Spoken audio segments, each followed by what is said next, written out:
Hello everyone and welcome back to my channel. I'm Sasha and today's video we're going to be talking shit about your favorite books. This is going to be so controversial because some of the books are like very popular. I mean like most of the books are very popular. Oh, one second. I forgot one. Some of them like are from artists that I like, not artists, are from authors that I actually really like.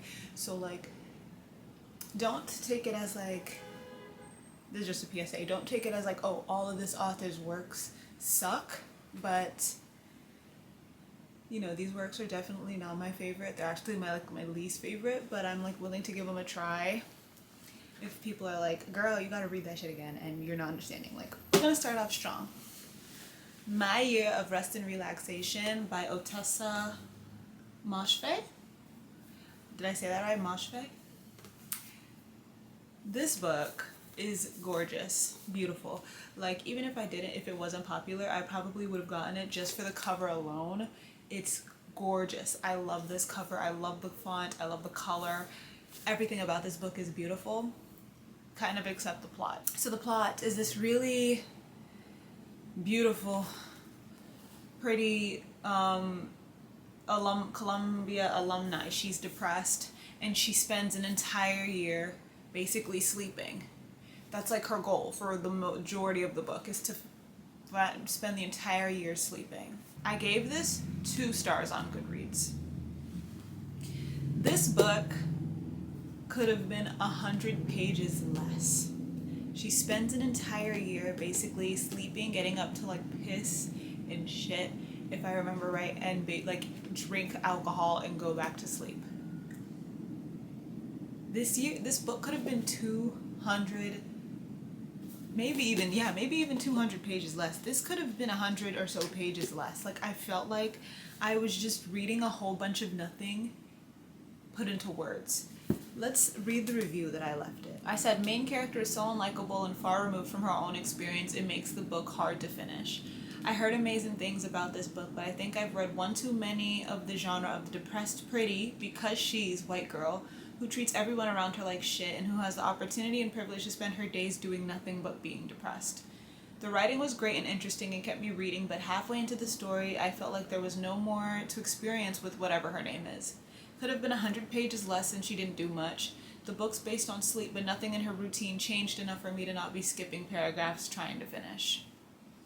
And I put it in the if I could punch a character tag on my Goodreads.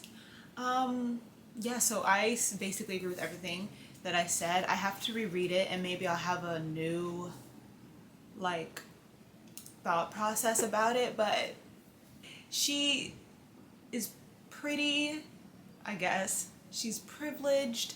She has the money to do nothing but sleep for a year. And yes, depression is a real thing. Anybody can be depressed.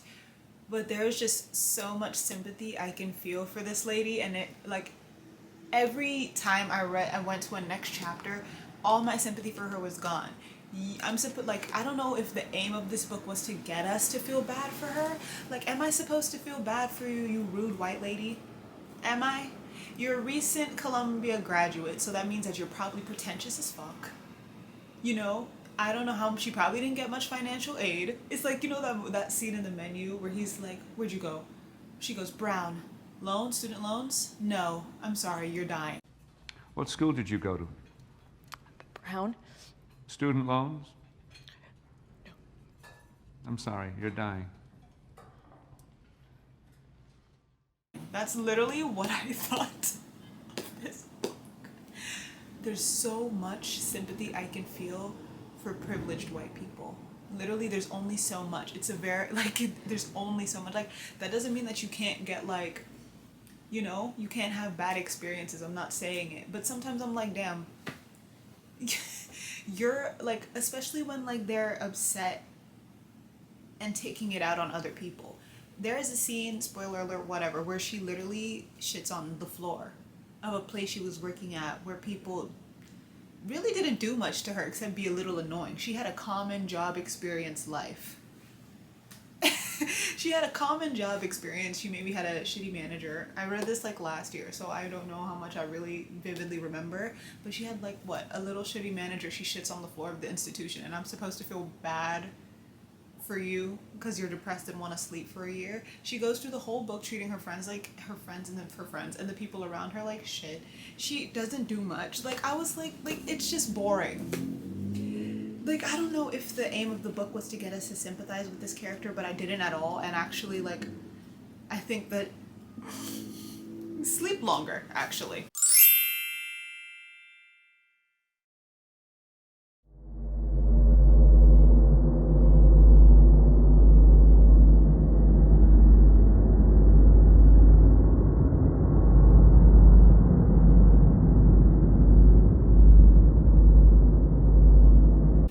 So that's how I feel about My Year of Rest and Relaxation, and I actually have similar sentiments to the next book I'm going to talk about that I don't have a physical copy of, The Bell Jar.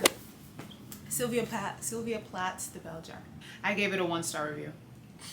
I didn't even review it. I just gave it 1 star. It's supposed to be this like feminist work, and it was written well from what I remember. Sylvia Plath's a good writer. And it mirrored her and like the depression that she was going through in her life. That character was so unlikable.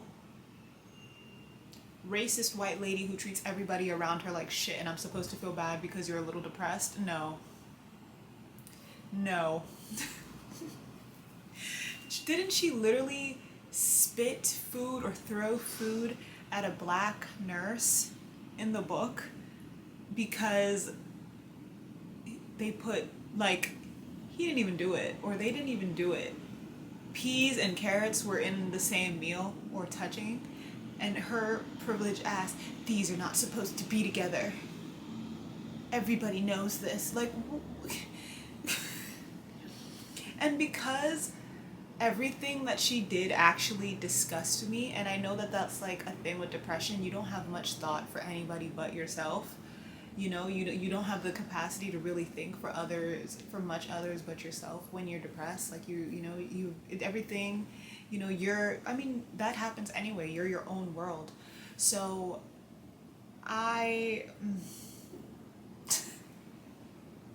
it's kind of like, sorry you're depressed, but you also are a piece of shit. Like, didn't she was living with a bunch of other people or something or whatever, and her friend was drunk, and you basically leave the girl drunk on the floor. You don't even put her on a couch or nothing. The girl's drunk. You basically throw her on the floor, don't even give her a blanket or nothing, and go to bed and like go to sleep in your bed. And that's the thing. I don't know if the author's aims are for us to actually like or resonate with these characters, but I found these characters to be very annoying, pretentious pieces of shit. If I was treating people like that and I was such a piece of shit, I wouldn't expect much sympathy from people either. So that's just the way that I think about it. So on to the next book. This is Bunny by Mona Awad. I love Mona Awad's works, but I fear this one was not for me. I've read, I think, Diary of a Fat Girl. I've read Rogue.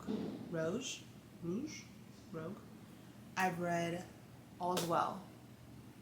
This is her most popular work. It's the work that everybody goes into her work with. It's like the starter for her published works. I think this and Diary of a Fat Girl were my least favorite books of hers that I've read, and actually probably one of my least favorite books that I've read, period. Well, actually no, that's a lie. If this is a 2 and Bell Jar is a 1, this is maybe a 2.5, 3. I think that this was actually like one of her more boring works, if I'm being honest. Maybe I have to read it again. Like, I think it was interesting. I definitely think it was interesting. I like the plot. It just, when I read All's Well, which is my favorite book of hers and one of my favorite books ever, 5 stars, 10 out of 10, like across the board, it's one of my favorite books. I've read it twice. It's so easy to read. I love All's Well, and if you want to get into Mona Awad, you should read All's Well first, because that was the book that I actually started off with her with, because I liked the cover and I got it and I loved it. It was the first book of hers that I read, and I'm really happy that I started off with that, because if I read Bunny first, I probably would have never touched All's Well, because All's Well that ends well, this done ended well, but I didn't like it. It was, I found this book to be kind of boring. The plot was good, but like, I don't know, the way it was written. When I read All's Well or Rouge, it kind of plays in my head like a movie. I like the way that she comes at plots. Her plots feel very original because I would have never thought of the plot of this. It's basically, okay, let me read you the synopsis. A scholarship student who prefers the company of her dark imagination to that of most people, Samantha Heather McKay, is utterly repelled by the rest of her graduate fiction writing cohort at New England's elite Warren University. A clique of unbearably saccharine yet sinister rich girls who call each other Bunny and seem to move and speak as one. But everything changes when Samantha receives an invitation to the Bunny's fabled smut salon and finds herself inexplicably drawn to their front door, ditching her only friend Ava in the process. As Samantha plunges deeper and deeper into the Bunny's world and begins to take part in their monstrous experiments, the edges of reality begin to blur. Soon her friendships with Ava and the Bunnies will be brought into deadly collision. The end is where this book got interesting. The end, and only the end, is where this book got interested and is the only part of this book where I was actually like turning the page because I wanted to see what happens. Whereas in All's Well, like, I compare the two frequently because that's just my favorite work of hers and one of my favorite works. In All's Well, you're destroying the book. You're eating it up. You're trying to, like, you want to know what happens. You're reading, and that's why it finishes so well, because it plays like a movie in your head. This, for the majority of it, I'm not gonna lie, it's not until I got to around here that I actually started like being interested in the book. Like, not like until like 200 or something pages in, I actually started getting interested in it. Oh yes, 13 Ways of Looking at a Fat Girl. I also really didn't like that. I the character was really irritating. But yeah, I like the plot. It's so interesting. I like the sapphic subtext of it all, and I love how she thinks of things. But this book didn't play like a movie in my head. It literally just felt like I was reading something for school. I don't know. It's one of my least favorite works of hers, because even though the plot's like gorgeous and so original, maybe I have to read it again. This book doesn't resonate with me at all, and I think that All's Well deserves all the fame that Bunny has. On to the next book. The Great Gatsby. This is going to be controversy. This is going to be controversial because it's a classic. This book is so freaking boring. I've tried reading it so many times, and I literally got to page 44. It took me, okay, I read these on the train, and my train rides last like an hour. This book is 147 pages. This I should be able to finish in a day, maybe 2 days if I'm having a rough time. In hour train rides for nearly a week, I have only gotten to page 44. This book is so boring. It is so hard to read. I don't know what the hell is going on. Like, I could not tell you the plot of this book other than that there's a guy who throws parties, and that's probably the whole plot of it. I don't understand a word. There's so many characters in so little time. I don't know what's going on. I find this book to be so boring, and I usually have an aversion to classics anyway. But this book literally throws me off my equilibrium. I can't. I've tried reading this book so many times. This is like the 5th time I've picked up this book to read. I am not trying again. I give up. The Great Gatsby, you won the round. I don't know. I can't, or maybe I won because I don't have to finish this. I just find it so boring. The way it's written is so hard to read. It's so short. It is so short, but I literally can't get through it. Rest in peace to me. I don't know who the winner is here, but I'm not trying again with it. And that was not even a full review, but that is just how I feel. First of all, not every review of a piece of media, or yeah, literally, not every review of some type of media has to be some intellectual some huge intellectual thing. Sometimes you just don't fucking like it, okay? And that is literally just how I feel about The Great Gatsby. The plot is boring. The way it's written is hard to read for me. It just, like, what I like most about books is it transports you into a different world. I like books where I can literally see it playing in my mind. That's what engages me. Sometimes I read a book and it's literally playing in my head like a movie, and I love that. This book felt like a rock was sitting on my freaking brain while I was reading it. Nothing, there was nothing happening. Blank screen, blank stare. Now let's get into the big bitch. The Idiot by Elif Batuman. This book is nearly 500 pages of nothing. Like, I think it's a stream of consciousness book. There's a bunch of dialogue, but it's like a lot of stream of consciousness, and I've realized that I'm not a big stream of consciousness person, because while I do love hearing people's thoughts, I don't like only hearing people's thoughts. Like, I like a good balance of dialogue and stream of consciousness. This book single-handedly put me in a reading slump, and honestly, I use this book. If a book talker or like a YouTuber, writer, or anybody that I likes this book and gives it a rating higher than maybe 2 or 3 stars, I just know that anything else they read is not going to resonate with me. There's this TikToker that I really like. I like reading her Substack post. Her name is Elle. I think it's like Elle reads some books. If not, I'll put it somewhere on the screen. I love the way she writes. She reads a lot. Like, a lot. She reads more than me. And she gave this book, I think, 4 or 5 stars. And when I saw that on her Goodreads, I was like, oh, we're not going to have the same taste in books. Like, even if you like The Secret History, I love The Secret History too. We both gave it 5 stars. I just know that you're going to read books that I'm going to find so boring. And I was right. Every time she recommends something, like, she likes a lot of classics and stuff like that. She likes a lot of stuff like this. When she recommends certain books that I've like not heard of or haven't read yet, I just know that there is a 4 out of 5 chance that I'm not gonna like it. And that's completely okay. Sometimes, like Jack Edwards, he's a popular YouTuber. I love his YouTube channels. Every time I go on his Goodreads and I see he gave something 1 or 2 stars, I'm like, oh, I'm gonna like this book. And then I get the book, and sometimes I genuinely do like the book, and the things he gives 5 stars, I'm like, I'm not even gonna bother reading because I know I'm not gonna like it. And it's an interesting way of doing things. I don't know if anybody else does it like that too, but like, it really works for me because I find a bunch of new books to read, and I'm like, damn, it's so interesting how 2 people can have 2 completely different views on the same piece of media they're reading, and I love it. But this book literally put me in the worst reading slump of my life.